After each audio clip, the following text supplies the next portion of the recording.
Assalamualaikum warahmatullahi wabarakatuh.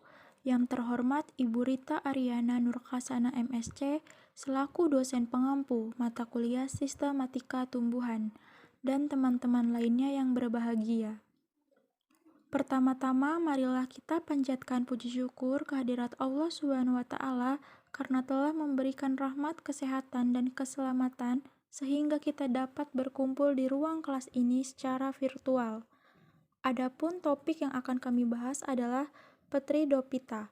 Saya Siva Amalia Putri yang akan bertugas sebagai moderator pada hari ini. Saya akan membimbing jalannya diskusi ini. Adapun anggota kelompok saya yaitu yang pertama Setianing Rahayu dengan NIM 20080860022. Yang kedua ada Elma Kotrunada dengan NIM 20080860023. Dan saya sendiri Siva Amalia Putri dengan NIM 20080860024. Sedangkan rangkaian acara yang akan kita lewati adalah yang pertama, sesi pembukaan, yang kedua, sesi penyampaian dan penyajian materi, sesi ketiga yaitu penutup. Sesi selanjutnya adalah proses penyajian materi. Saya persilahkan kepada rekan Rahayu untuk menyampaikan materi. Peteri Dopita. Peteri Dopita berasal dari bahasa Yunani, yaitu pteron yang artinya sayap, bulu, dan pita yang berarti tumbuhan. Di Indonesia dikenal dengan tumbuhan paku, sesuai dengan artinya, yaitu Peteri Dopita mempunyai susunan daun yang umumnya membentuk bangun sayap atau menyirip, dan pada bagian pucuk terdapat bulu-bulu. Daun mudanya membentuk gulungan atau melingkar.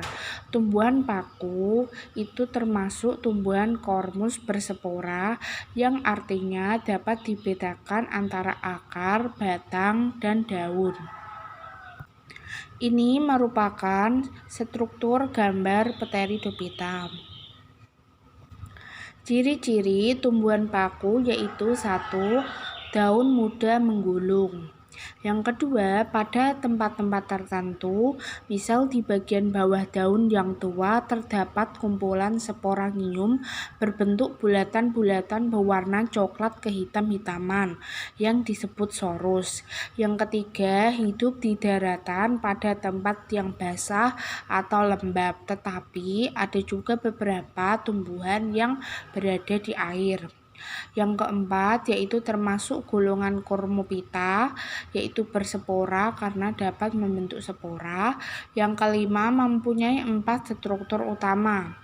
Kesatu yaitu lapisan pelindung sel, kedua yaitu embrio multiseluler, ketiga kutikula, keempat sistem pembuluh angkut.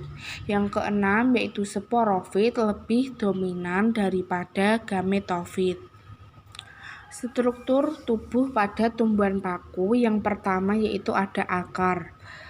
Tumbuhan paku mempunyai akar adventif, akar serabut, ujung akar yang dilindungi oleh kaliptra, dan akar ini merupakan akar sejati.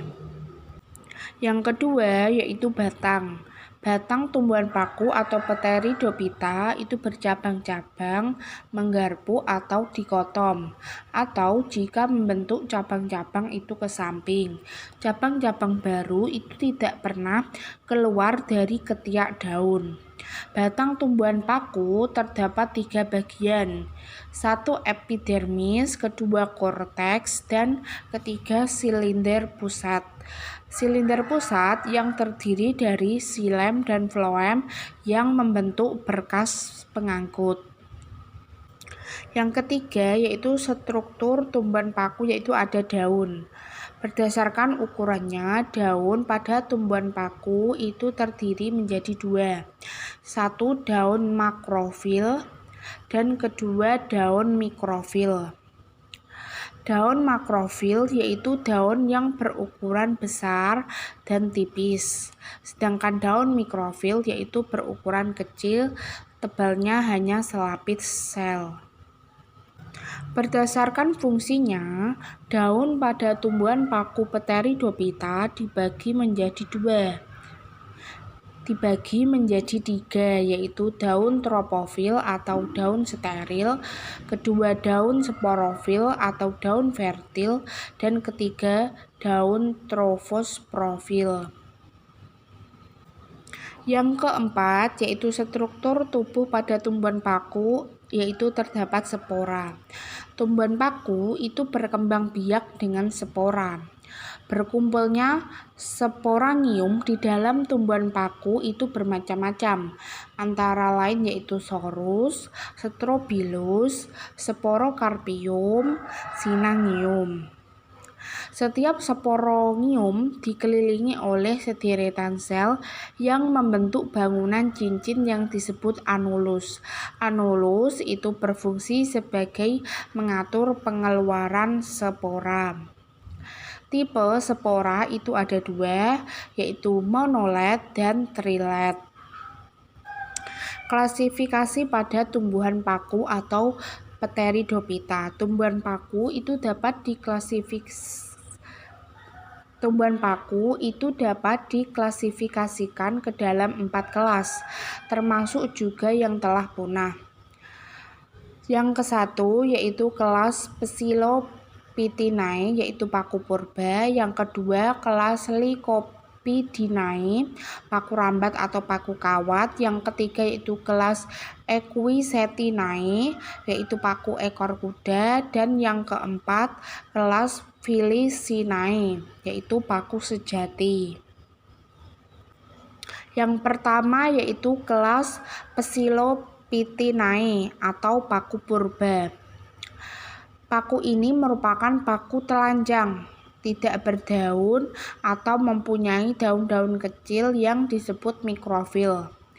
Tumbuhan paku purba itu bersifat homospora, menghasilkan spora yang sama antara spora jantan dan spora betina. Gametofitnya itu tidak memiliki klorofil dan mengandung antheridium dan archegonium. Paku purba sekarang yaitu sebagian besar telah punah. Jenis-jenis sekarang yang masih ada itu hanya sedikit dan dianggap sebagai suatu golongan tumbuhan paku yang semula meliputi jenis-jenis yang lebih banyak. Contoh paku purba yaitu 1. Paku purba Pseudosporosnus craggi, dan 2. Paku purba berdaun kecil yaitu Psilotum nodum. Di gambar tersebut ada 2 contoh paku purba, yaitu gambar 1 yaitu gambar paku Pseudosporosnus craggi dan gambar kedua yaitu paku purba Psilotum nodum. Selanjutnya kepada rekan Elma saya persilahkan. Kelas Lycopodinae atau paku rambat dan bisa juga disebut dengan paku kawat. Tumbuhan paku kelas ini berupa tumbuhan yang menjalar di permukaan tanah, memiliki batang kecil dengan percabangan menggarpu atau dikotom, dan memiliki daun kecil-kecil atau mikrofil.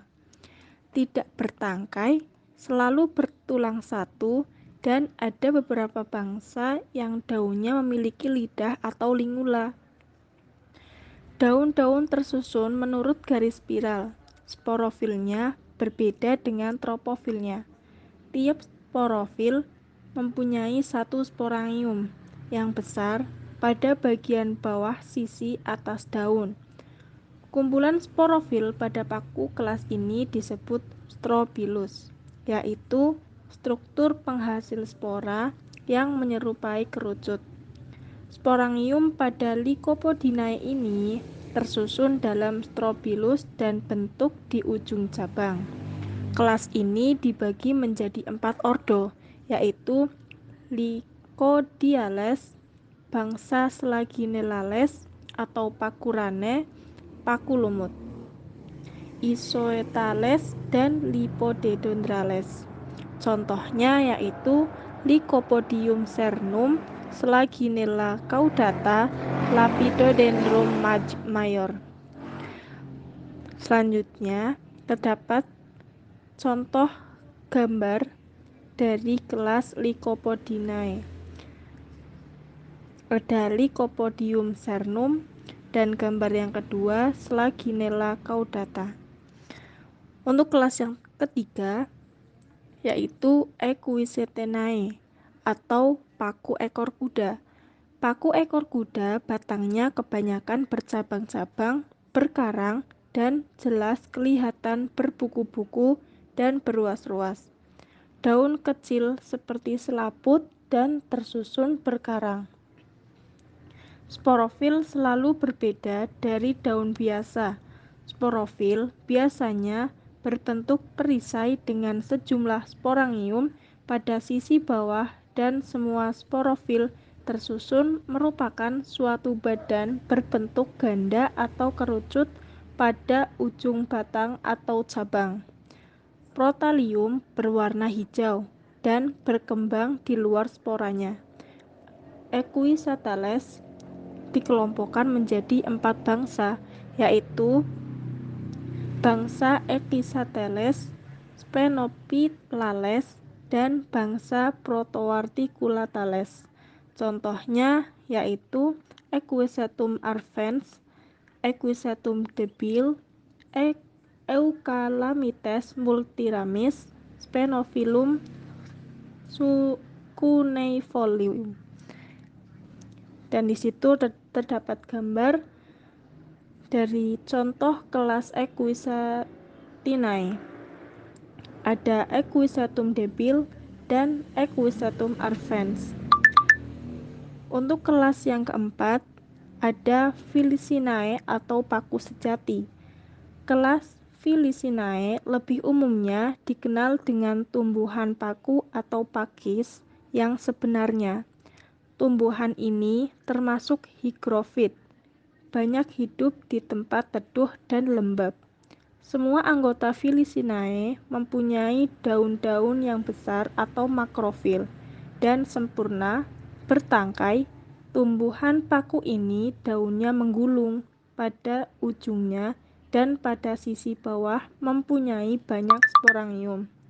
Filicinae yang masih hidup sekarang dibedakan dalam 3 anak kelas, yaitu Eusporangiatae, Leptosporangiatae, dan Hydropterides.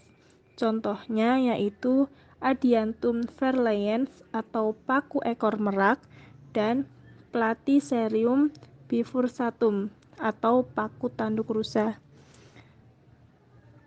Di situ terdapat gambar contoh kelas Filicinae, yaitu Adiantum verleyens dan Platycerium bifurcatum atau paku tanduk rusa. Selanjutnya, saya sendiri yang akan memaparkan materi. Siklus hidup tumbuhan paku, Petridophyta.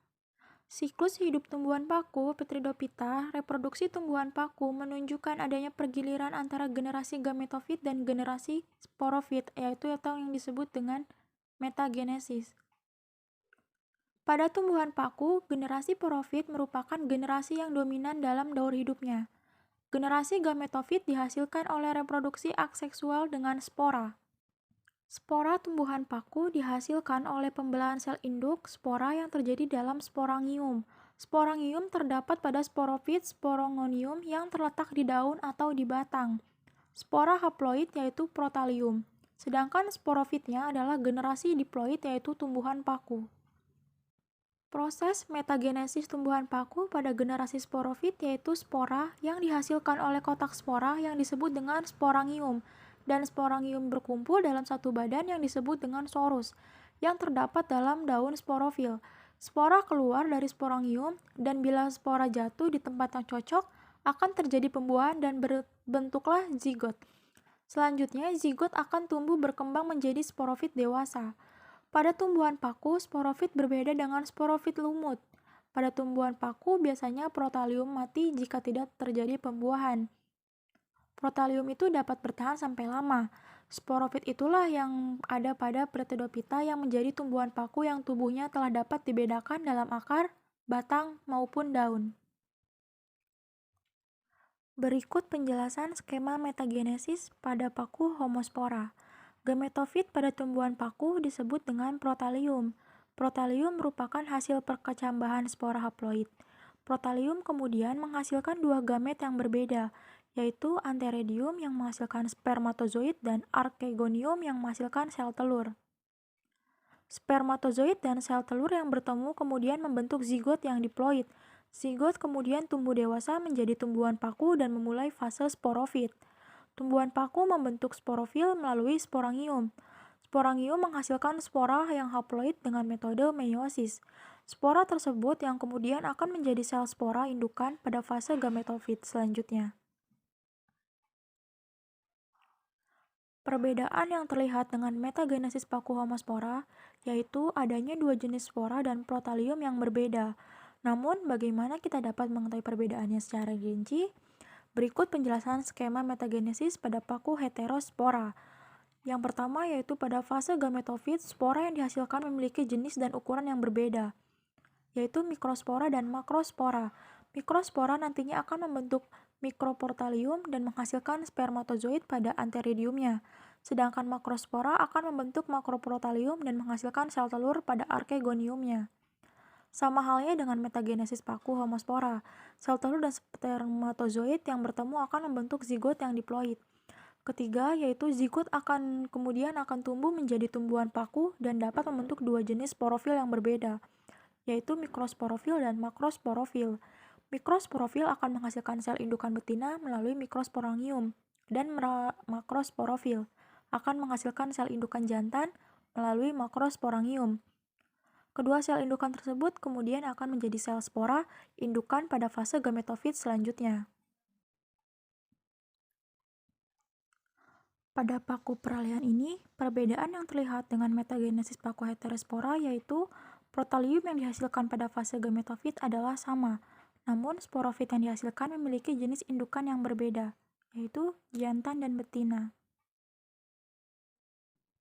Demikianlah presentasi yang telah kami lakukan. Saya sebagai moderator dan rekan-rekan saya ingin meminta maaf jika ada kesalahan, baik itu kesalahan yang disengaja ataupun kesalahan yang tidak disengaja. Marilah kita tutup sesi presentasi ini dengan mengucapkan hamdalah. Alhamdulillahirabbil alamin. Wassalamualaikum warahmatullahi wabarakatuh. Terima kasih.